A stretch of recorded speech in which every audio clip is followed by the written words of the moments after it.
that I want you to have by the end of this presentation, okay? And if you have any questions at any time, just feel free to shout out or raise your hand. But I'm just really excited because this is something I'm very passionate about, obviously oral health. And there's a lot more to it than just brushing your teeth that we will get into, okay? So if you have any dental concerns or if you just want to keep maintaining the smile you have, any and all concerns or questions, I would love to get out of you today by the end of our presentation, okay? But I'm just proud of you. I hope by the end of this you see that oral health isn't just about flossing or brushing your teeth, but taking care of your health as an overall whole, which is super important to recovery, right, you guys? Okay, perfect. Well, you're like, wow, Sydney, good animation. Thank you. Oh my gosh. Okay, perfect. Well, my name is Sydney. My name is Sydney, like Australia. I am a senior dental hygiene student at Utah Tech. I've been seeing patients now for over 2 years, and I passed all of my national boards this last weekend. So, thank you. Sure, that's for me. But that's part of the reason why I have this fun opportunity to come and talk to you guys, okay? But before I decided I wanted to be a dental hygienist, there was a lot of stuff that I didn't know that I think that everybody should know. So that's what we're going to talk about today. I used to actually be, I know what you're thinking, Sydney, you're so beautiful and blonde right now. How could you ever go through something so hard and not be perfect all the time? Well, it's true. You know, we all been through hard things, right? And my life hasn't always been perfect. And there was this time, like I said, I have ADHD now, it's diagnosed, but there was a time where I was really struggling in school. I had just gotten out of a marriage, depressed, and I was unhappy with my smile, unhappy to smile around. And there was a lot of things that got me out of that hopefully I can pass on to you guys. Making small, simple habits and things can really help build up a routine. And one of those small things can start with just taking care of something as simple as your oral health. It can make a big difference. And by those little and small things, that's how we're going to get and build ourselves to be where we want to be, okay? So yeah, taking care of my oral health didn't cure my depression, but that's when things started to change for me, is those small and simple habits, okay? Perfect. Okay. So these are the kind of topics we're going to go over today. We're going to start with talking about, Sydney, why is this even important to self-recovery? So glad you asked. We'll start with that, and then we're going to talk about some dentally terms to get you a little bit more familiar with what's going on in your mouth. Then we're going to talk about how your oral health kind of affects your whole body health. And then we're going to go over some teeth brushing and oral home care techniques, and we'll kind of practice, and that's when we'll hand out those toothbrushes, okay? Perfect. Okay, let's start with self-recovery. So, I just want to point out, they did a really cool study where they actually included oral health care and completion of treatment into a recovery program and found that they had an 80% higher success rate after incorporating oral health as part of the self-recovery. So it makes a big difference. Just taking care of yourself in general, doesn't that make you feel better? Whenever you're having a bad day, and for me, if you're a girl or whoever, you're just like put on a little makeup on and suddenly you're just feeling a lot better. Having these simple self-care, take care of yourself steps can really make a big difference. Does anyone have any guess of why else taking care of your oral health could be helpful? Yes? If you get an infection in your mouth, you can go to the stomach and cause heart attack. Oh yeah, exactly. And it's painful, right? And pain can be a huge trigger for some people. Yeah, it affects your heart. You guys are already on the right mental wavelength for what we're going to be talking about. Constant pain, right? That can be triggering. Anything we can do to make our lives easier, right? Everyone struggles with something, but whatever little barriers we can just remove out of the way will make it easier for us. So getting rid of pain, preventing pain, or if you're currently in dental pain, making sure we get it taken care of can be really important. Confidence and self-esteem, right? Super important. Nutrition and overall health. If you are in pain, right, maybe you're avoiding certain types of foods, right? Just taking care of our overall health is so important. And then, like I mentioned before, self-care is important for recovery. Okay, how can having good oral health habits improve my self-esteem? Does anyone have anything they'd like to share about that? Your smile. Right? Can help your smile. And if you feel good about yourself, then maybe, right? Yeah, what was that? People don't just stare at my mouth. Yeah, do you feel When like they people talk to just me. stare at your mouth? They do that. Yeah, we all do. It's natural, Yeah, right? it's strange and awesome when they go, oh. Yeah, And you go easy. I just lost my tooth last September, and it was really hard for me because I got called Airman Smiley. Everyone had always complimented me on my and yeah, it was a huge hit to myself. Yeah, it really is. It can make it really difficult, right? And so these are some things that we can prevent or help. So before you guys, I don't know if you see on one of your sheets, I have, I don't know if any of you guys are local. I'm assuming most of you live locally, right? But on that sheet, I don't know if you have dental insurance or what kind of situation you may be in, but there's a ton of really amazing oral health resources available in St. George that you might not know about. Free dental clinics. I work at the university.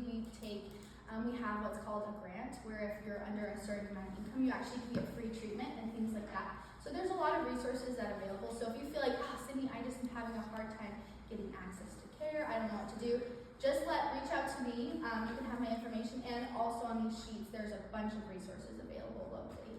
So you said Utah Tech, right? Yes. The public dental? Yeah, so we do dental hygiene, and we also work with the University of Utah dental students who also do treatment at our clinic. Okay, because I was gonna need to visit you guys. Yes, please do, and they're always looking for patients too, just not a lot of people know about it. So that is a great resource that we have in St. George. Okay, perfect. So yeah, just all of those things that we just talked about.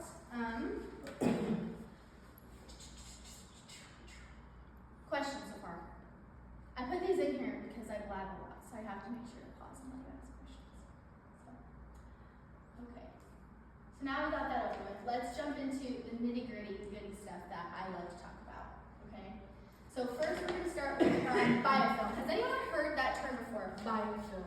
Yeah, it's a really fancy term, right? But basically, I want you to think about the dishes. I hate doing the dishes. This is always how I describe it. ADHD, leave the dishes in the sink for a long time. Do you know what happens? You know what happens when you leave the dishes in the sink for a long time? You go back. Bacteria.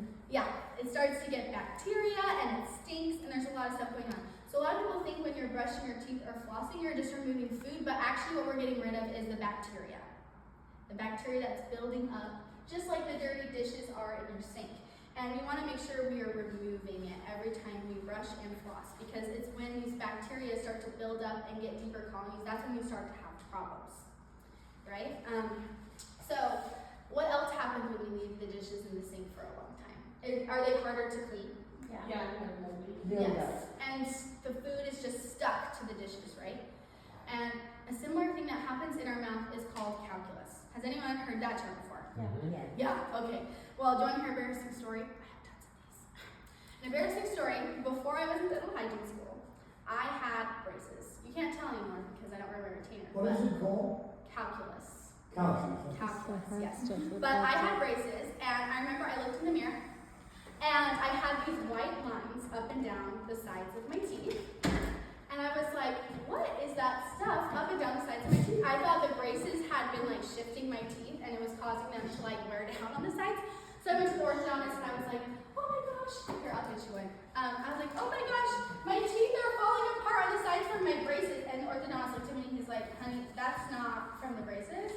That's calculus because you're not brushing your teeth enough. And I was like, oh, okay. And so I went to the, that's what dental hygienists do mainly, is their job is to remove this calculus, because something that happens if you don't remove the calculus, it's not the calculus itself that causes the issues, but guess what can get trapped underneath and get stuck more too? It's that bacteria, right? It's the bacteria we're trying to get rid of. So that's why they suggest you go to the dentist every 6 months, is just because the hygienist will go through and clean that calculus off.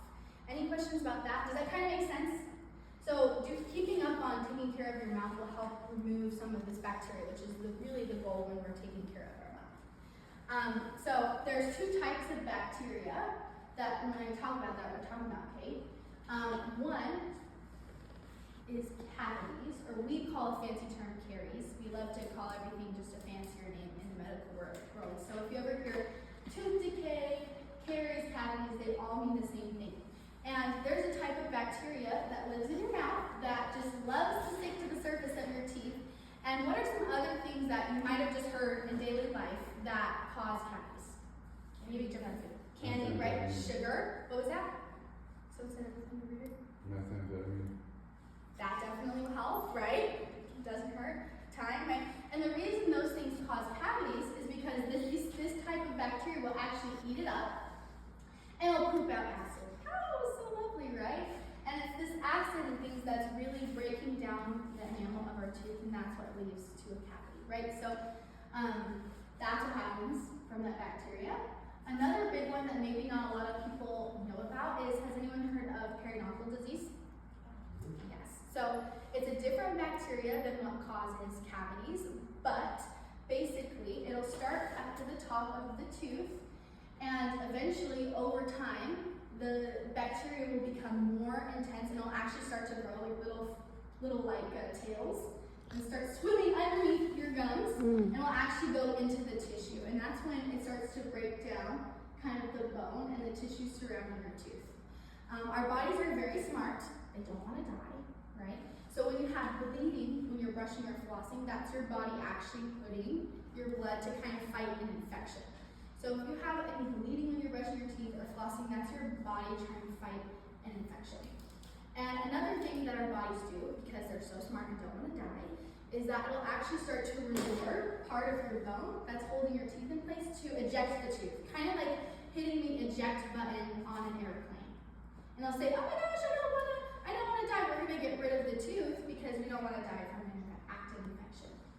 And if you took the surface area of your gums and actually put it out, it'd probably be around the size of your palm. So you might think it's like a little infection going on, but you probably have periodontal disease, an infection about the size of your palm going on. So it's kind of a silent but not so good thing we can have going on in our mouths, right? So, and once the bone is gone, it's irreversible. So it doesn't matter what stage you're at. If you feel like you've already lost bone, or this might be kind of where you're at, let's try to fix it and stop the progression from getting worse and take care of what we do have. And there's things we can do to kind of help out with that, okay? So whatever spot you may feel like you're at, it's best to just get rid of that constant inflammation and infection that's going on in your body.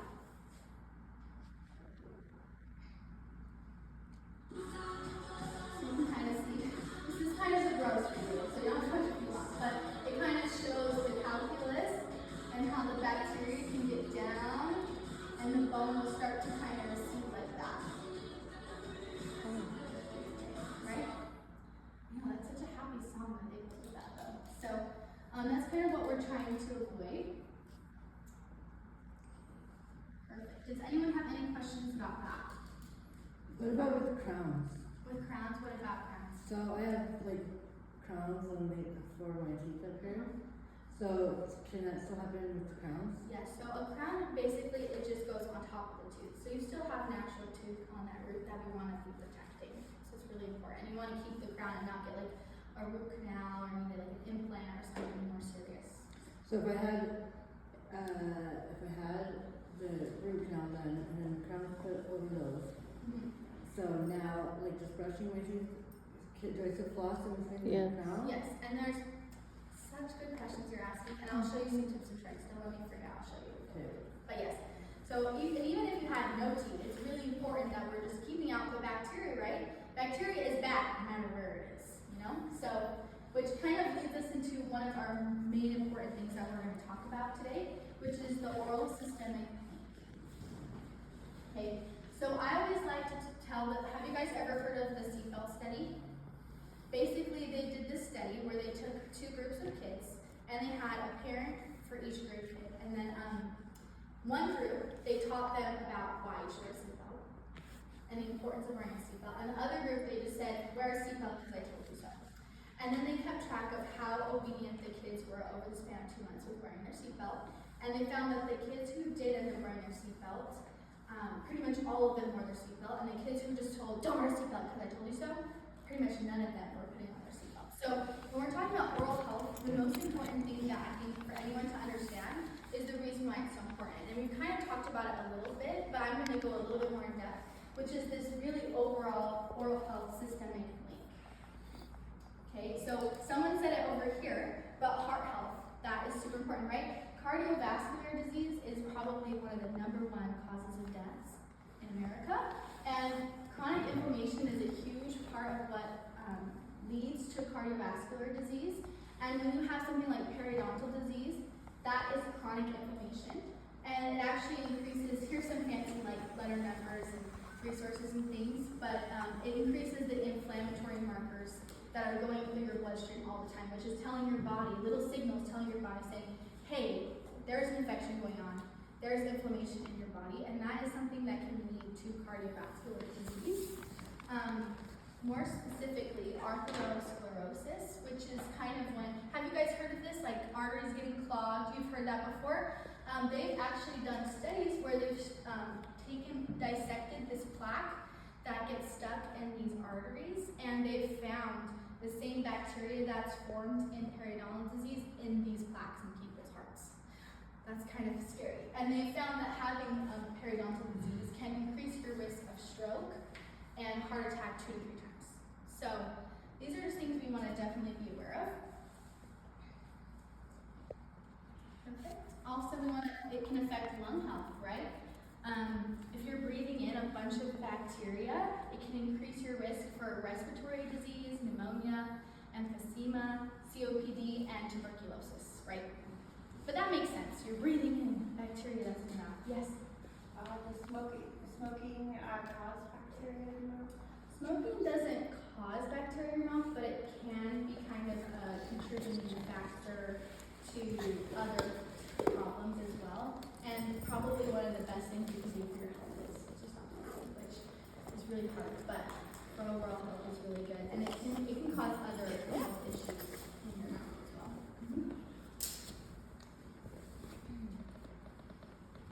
A great question. Here's another really important one, brain health. They have found the chronic inflammation has led to things like brain shrinkage, Alzheimer's. They found bacteria in periodontal disease also in the brain of patients who have Alzheimer's.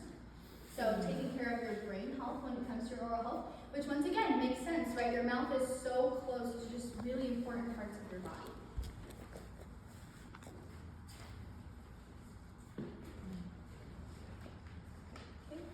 And especially your immune system, right? Getting sick a lot. If your body is fighting this chronic inflammation or infection, it can make it really exhausting for your immune system as well, right? So, it's just so much. And not only that, but you're still breathing in bacteria, right? Bacteria anywhere is spreading to your whole body. This is a really big one that we talk about. I don't know if any of you guys have diabetes, but if you do, it can also, periodontal disease and things like that can cause higher blood sugar and make it a little bit harder for you to regulate your blood sugar, and vice versa. If you have diabetes, you're also more likely to get periodontal disease. And they found that about 60% of people who have diabetes also typically have periodontal disease. So that's a disease where they kind of work together and can cause one after the other.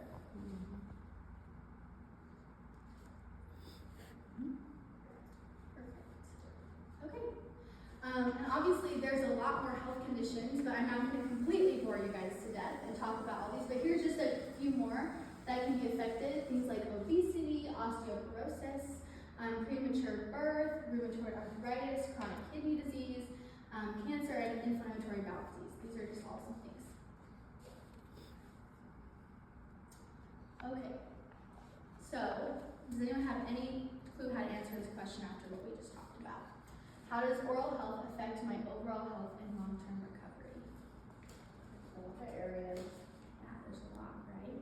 Can you give me one? Heart, brain. Perfect. Brain. So scary, right? Lungs. Lungs. Perfect. You guys are Self-esteem. Self-esteem. That's a good one. Okay, exactly. But when your body isn't fighting infection, it has more energy to heal. So just giving our bodies the best chance and to support you during recovery, right? We just want to feel like our best selves. Being sick is no fun, right? Any questions so far?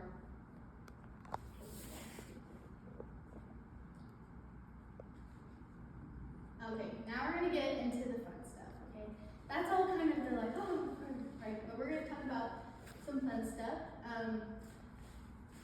And some effects that substances can have on the teeth. Do any of you guys feel like you have dry mouth? This is a common one that we can have, any sort of medication, drug related or not. A very common side effect is this fancy word that we coined, xerostomia, aka dry mouth. And a lot of people don't realize that they have dry mouth. Some ways that you might be able to tell if you have it: if you feel like really dehydrated during the day, if you're waking up at night needing water, if you feel like you don't have a lot of dry teeth, just things like that. It's really important to have saliva. It does a lot for our mouth. It can affect digestion, and it can help with the gums and cavities as well. And if you have dry mouth, and you're underhydrated, and your blood pressure goes lower, you can go into kidney injury. Yeah, see, it's just not good. But there's some things that we can do about it as well. So here's a little quick video that kind of shows. This is interesting because the last time I was here, these videos didn't work. So When you think about the effects of substance abuse on the body, what comes to mind? Is it the brain, heart, liver? While drug use takes a heavy toll on our organs, some of the most obvious effects can be seen in that. Many of the most common drugs, illegal and legal, like alcohol, have some of the same effects on oral health. A serious side effect that all of these drugs share is dry mouth. Dry mouth is a condition that occurs when not enough saliva is being made. Saliva is very important for good oral health. It's the first step in our digestive process, combining with food as we chew to begin breaking it down. Saliva also helps wash away food debris and bacteria from teeth. Without enough saliva, gum disease and cavities are much more likely to occur. Over 1,800 prescription drugs can also cause dry mouth, so be sure to speak with your doctor if you experience any of these symptoms. Another dangerous effect of substance abuse on the mouth is that oral hygiene often suffers. Because these drugs obscure judgment, home oral health care like brushing and flossing are not a priority, and often forgotten completely. When brushing and flossing aren't done regularly, problems with bad breath, gum disease, plaque and cavities arise quickly. If not addressed, very serious, irreversible problems like tooth loss will develop. Even worse, certain drugs like methamphetamine make users crave sugary food and drink. Consuming sweets without brushing or flossing is a recipe for tooth decay and dental disease. If you or someone you know is experiencing problems with substance abuse, the U.S. Department of Health and Human Services offers a free helpline, available 24/7. At Delta Dental of Arkansas, we're proud to be the champions of your smile. For more, Next, I can make it look so cute. Okay, here's some common things that I tell patients. So if any of you feel like you're kind of having dry mouth or think you might be having dry mouth, some simple things you can do, right? Drink water, but don't think that's enough. I would definitely recommend trying, they have like these sprays or little mouth mints you can put in your mouth that'll actually kind of tell your body to produce more saliva. I've also heard that oil pulling can also really help with dry mouth. They can actually help reduce the bacteria in your mouth as a whole as well. If you like mints, I would recommend definitely doing like a sugar-free like xylitol mint. Those can be really helpful as well. And I had one patient who says that she actually will drink olive oil right before she goes to bed. And I do think that's a little bit extreme, so don't feel like you have to do that, but there's definitely a lot of really good options. And it actually makes a really big difference. I have one patient who, with years, she had rampant disease and decay in her mouth, and they couldn't figure out why. And turns out she actually ended up having this disease called Sjogren syndrome, which is just where your body doesn't produce enough saliva, it doesn't produce enough sweat. And this one little simple thing, when she changed that, all of her cavity and gum disease problems went away. So if you feel like there's even a chance that you have dry mouth, that is like the number one thing I'd recommend you take away and do. Okay, now we're going to talk about toothbrushing, and I'm kind of like a toothbrushing expert. It doesn't matter how many times you brush your teeth a day, if you're not brushing the right way, you're not going to do anything. So we're going to focus really hard on that and make sure you guys got it down to a science. I think there's a little quick video about it too before we practice. How many people in here are using fluoride toothpaste? A few. Or maybe you don't know, right? You tried? I'm trying not to use fluoridated toothpaste. And why is that? Fluoride gets built up in your gland. I see. So there's a lot of concern these days about fluoride, but it's probably the most researched ingredient of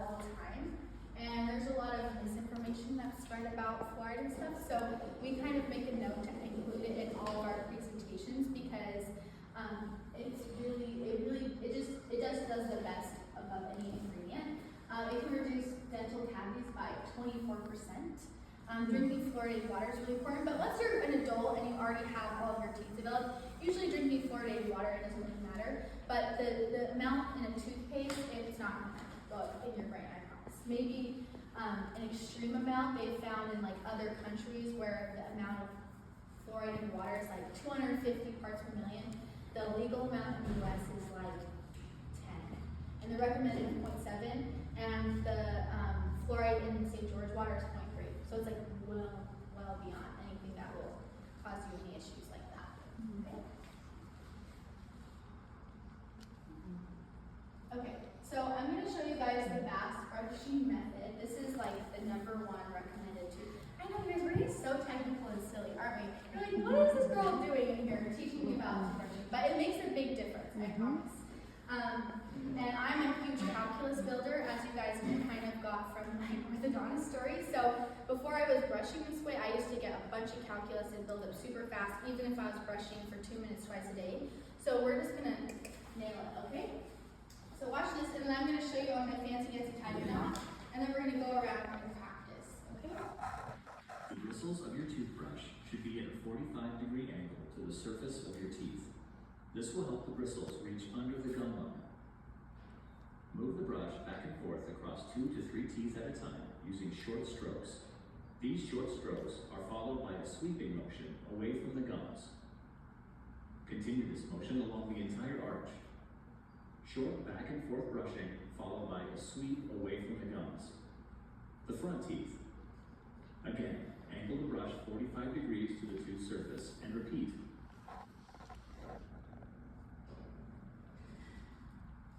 Repeat the technique for the inside of the teeth. Brush 2 to 3 teeth at a time and progress all the way around the arch.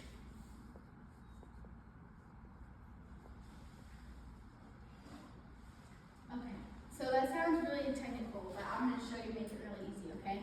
So basically, when you're brushing your teeth, what I like to do is I like to take the toothbrush and I put it half on the gum, half on my tooth. Step 1, okay? Half on the gum, half on the tooth. Then you're just going to point it up towards the gums, just like this. And do this. Now, common things that people do is they'll just go on the tooth, right? And just go like this, or kind of just go like that. Or my boyfriend's toothbrush is like splayed like this, and he just does some crazy things. I remember the first time I ever washed and brushed his teeth, I was like, what are you doing? Like, what do you think you're cleaning the, he's like all over the place. So you're just gonna put it half on the tooth, half on the gum, and tilt it up, just like that, okay? And you're gonna go around. Perfect. And then once you're done with that, that's when you go and you get the tops of your teeth, right? And the tongue. Does anyone have any questions? It's really simple, but it's kind of something you don't really think about. It's going all How the way are we around. supposed to brush the tongue? The tongue, you know, just up and down. You can get something like a tongue scraper is really good. Or even if you don't have a tongue scraper, using like a spoon, you can put it back in the dishwasher. Yes. What if you don't have teeth like in the back? Then I would still massage the gum a little bit with the toothbrush, or make sure you're using like a really good like mouth rinse or something like that. But usually it's, you don't need to be as concerned with messy teeth in that area. Question,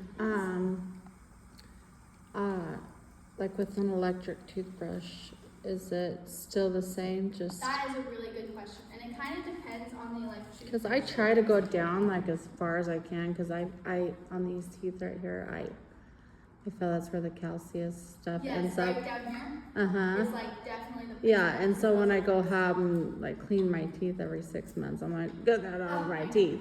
Well, okay, So- so that's really cool because basically when you get calculus, the bacteria, it's the minerals in your saliva hardening that bacteria is what creates calculus. And you have I can salivary feel glands it, right like, there. yeah, and I can feel it, So, like, yeah. That's like definitely the area that usually gets the most calculus. What I do at home is I'll take my electric toothbrush and I'll put it like upside down, like this, to get that area, and I just go.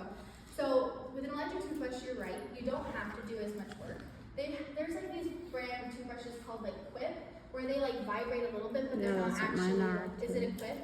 No, it's not equipped, but it still has both emotions. Yes. So if it's not like a super electric toothbrush, you're still gonna want to do this. But if it's Yeah. like I a just- true yeah. electric toothbrush, like a Oral-B or like a Sonicare, or just something that's like a true electric toothbrush, actually what you're gonna do is you're still gonna put it half on the tooth and point up. but instead you're just gonna go really and move slowly and let the toothbrush do Yeah, its that's what I job. tried to do. About 1 second per tooth on each Oh, wow. side. Some of them have timers too. Yeah, some of them have timers, which we should be trying to brush our teeth about 2 minutes each twice a day, which can be really hard.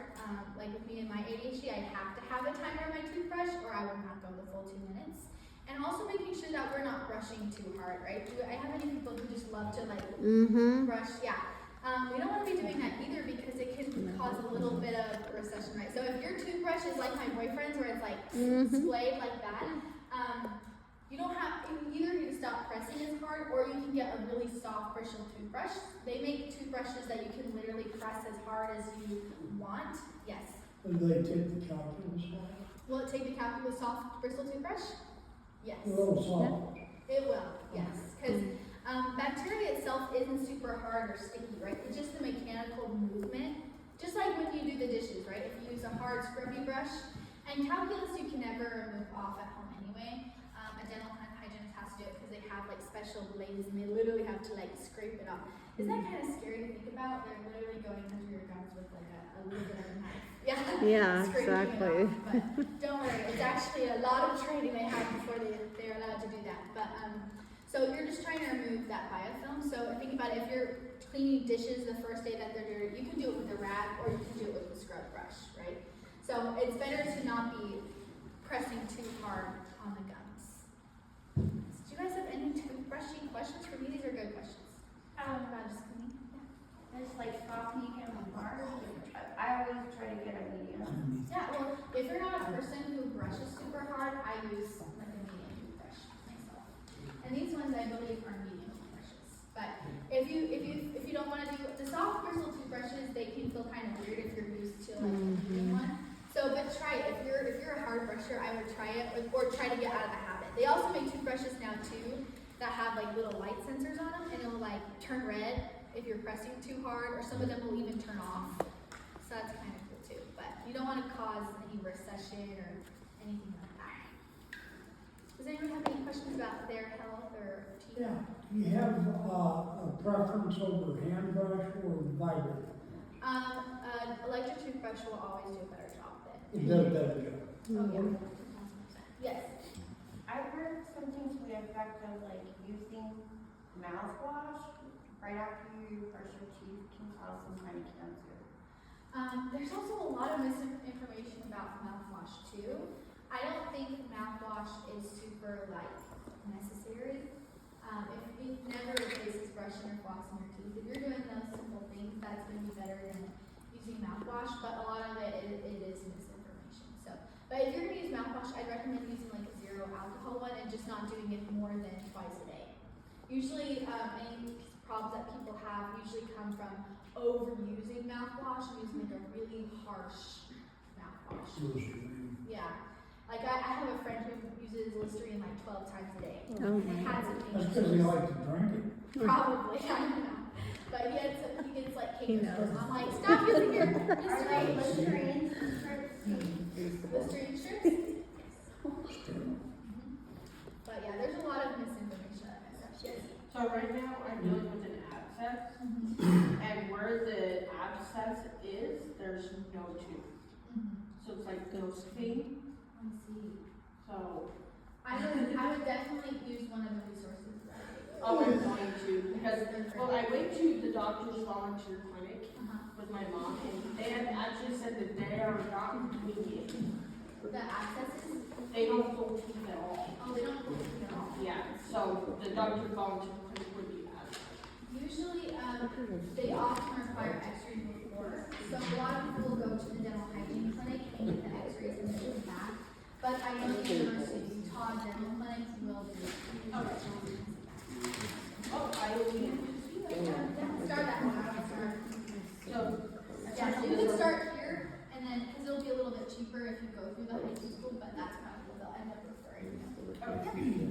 Any other questions for me? You guys just want to practice? Yes.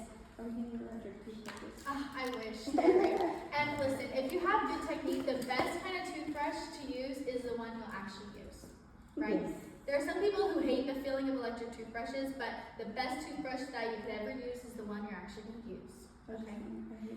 It tickles. Yeah. Yeah, well, you know what? To be honest with you, when I first started using an electric toothbrush, it like drove me crazy. Like I also hated it, but you just get used to it. I swear. Yeah. Like if you stick with it, it'll stop being Ticklish, so. like, oh, that Yeah. weird, Yeah. cringy feeling, yeah.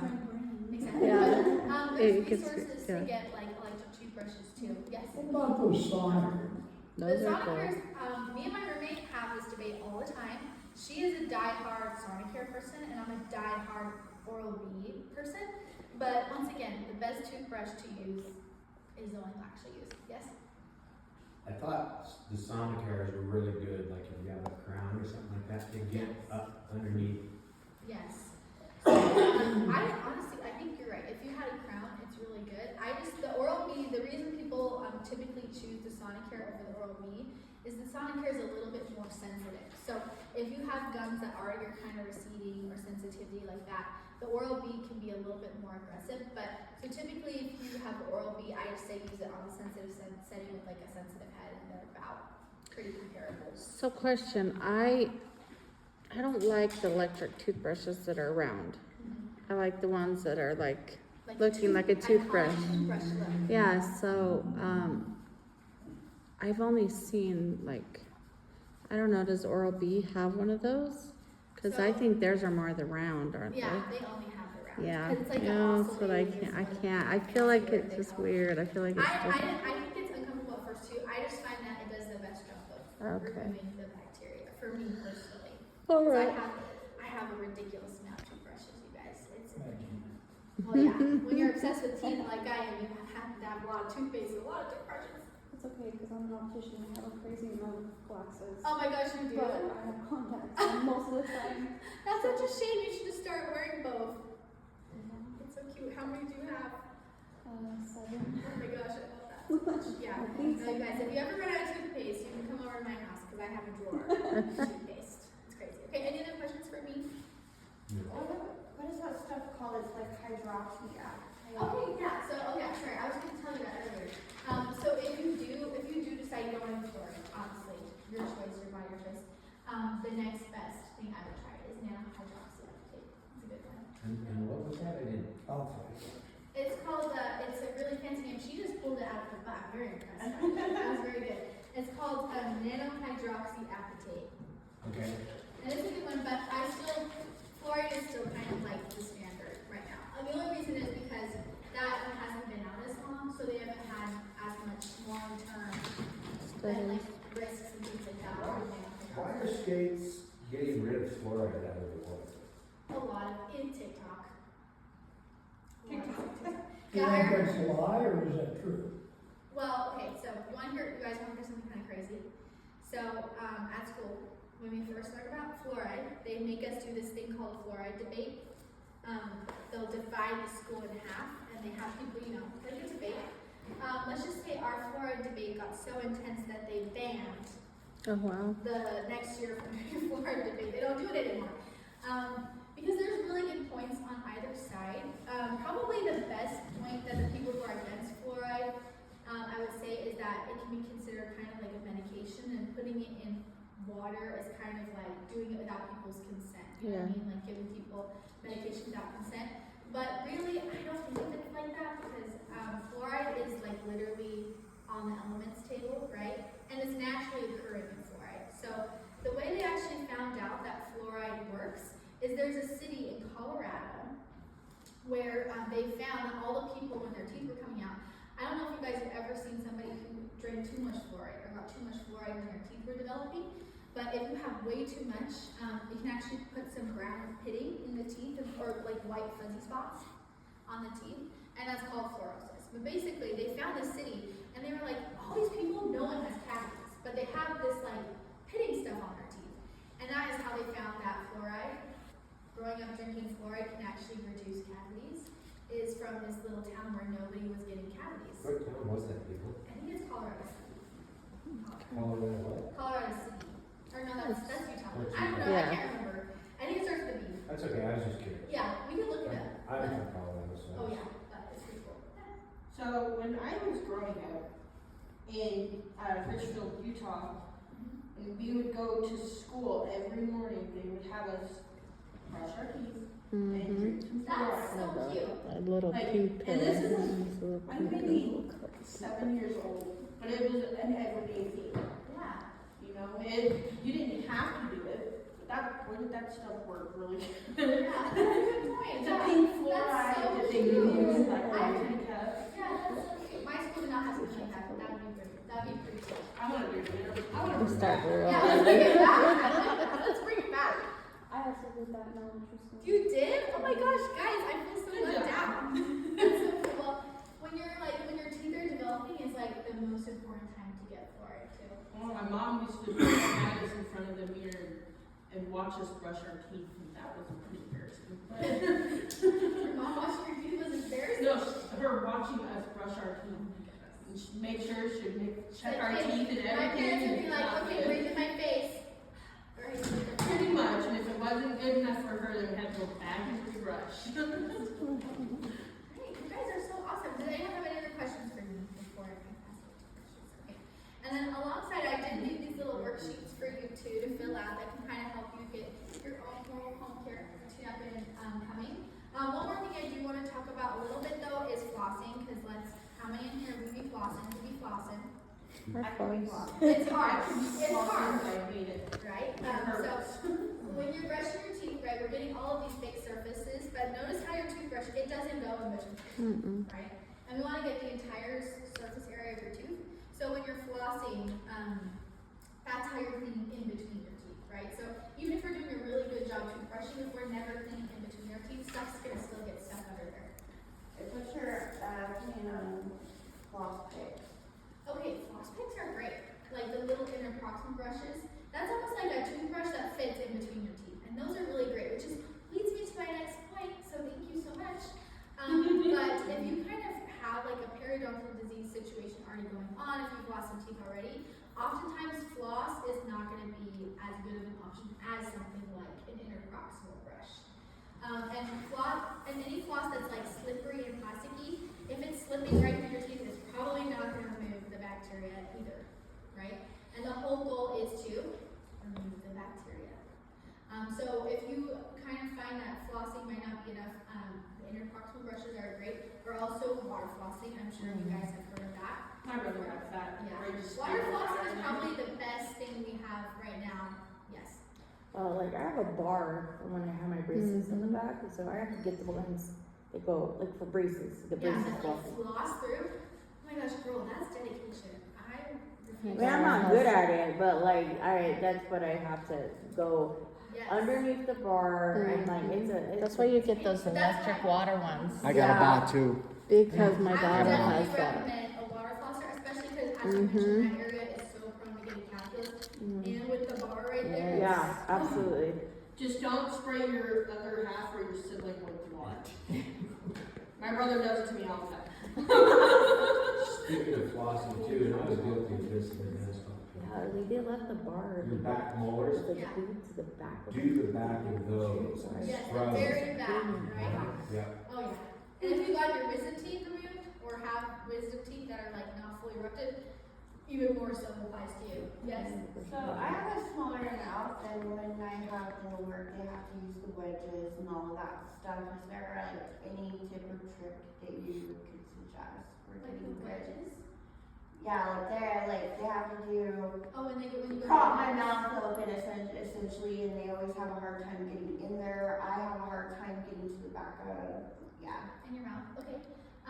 There's these special kind of toothbrushes you can buy. They're called N-Tuft brushes. I can write them down if you already like. But basically, it's like a skinny little toothbrush that is supposed to be a little bit easier to get back there. And for opening your mouth and not wanting your mouth popped open, find a really nice hygienist will never make you feel bad about that because it's really not that big of a deal. Okay. Okay? Beautiful. Okay. So like my dad, he still has his wisdom teeth. Do they have to get pulled? Do they have to pull? Well, it kind of depends on the person. Some people have plenty of room in their mouth. The problem with wisdom teeth, and the reason they usually get them recommended, is one, they're really hard to keep clean, and two, oftentimes they don't erupt in a way that they usually end up getting some sort of infection around. I see. Can you tell us why methamphetamine eats up teeth so bad? Well, one, it causes dry mouth. Causes, It can cause the dry mouth that we Okay. talked about. And also because of the acidity of it. So another one that can eat up your teeth is one that I'm very guilty of, which is drinking Diet Coke or soda or something like that. Anything acidic will help erode away at the teeth. what about the candies that are sour, real sour candies? Oh, Is yeah. that all citric acidic? So even fruits, like eating lemons? Yeah, that like kind of stuff? if you're like putting lemons on your teeth all the time, that will erode your teeth as well. Okay. Exactly, you got your on the right idea. What is it about heroin? Just like, cause it's almost like people's teeth rot from the inside out when they're using that. All the same things as that. Okay.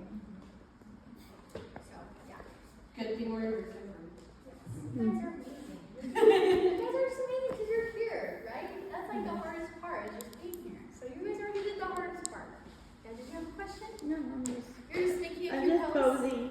Cute. Okay. Yep. Yeah. Do you guys have any other questions for me? I think we covered it. I think we did. Okay, well, Thank you. yes, we can get those free toothbrushes now.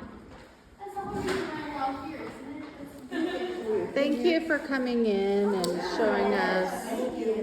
We appreciate it.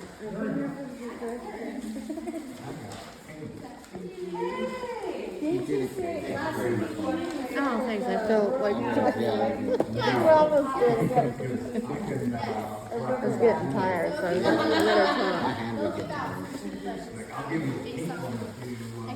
I just can't put any of the clients in there, and I keep getting Ian in there. Confidentiality. Yes. Oh yeah, Zuno and yeah, there's more. Thank you. Yes, we have 3 people out. Oh, so we have 4 people out. Yeah, so now you guys have no excuse not to brush your teeth. Do you want me to stop recording? What was that? Oh, yes.